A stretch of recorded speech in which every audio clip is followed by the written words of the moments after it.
አንድ ደቂቃ ብቻ ልሰናበታት።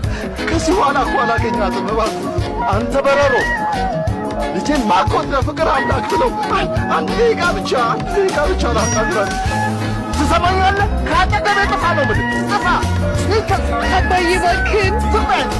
ኮሎኔል ፍቅር አቁ። ፍቅር እኮ ትልቅ ነገር ነው። ፍቅር እኮ ከፈጣሪ የሚሰጥ ታላቅ ነገር ነው። እባክዎት ለፍቅር አምላክ ይዞታለሁ። እባክዎ ለፍቅር ሲሉ አንዴ እንኳን ስሜት ልሰናበታት። አባዬ እባክህን አንድ ደቂቃ ብቻ ልሰናበታት። ከዚህ በኋላ እኮ አላገኛትም። እባክህ አንተ በረሮ ልጄን ማኮት ለፍቅር አምላክ ብለው አንድ ደቂቃ ብቻ ላናግራት። ትሰማኛለህ? ከአጠገቤ ጥፋ ነው የምልህ። ጥፋ። አባዬ እባክህን ትበል። ኮሎኔል ፍቅር አቁ። ፍቅር እኮ ትልቅ ነገር ነው። ፍቅር እኮ ከፈጣሪ የሚሰጥ ታላቅ ነገር ነው። እባክዎት ለፍቅር አምላክ ይዞታለሁ። እባክዎ ለፍቅር ሲሉ አንዴ እንኳን ስሜት ልሰናበታት። አባዬ እባክህን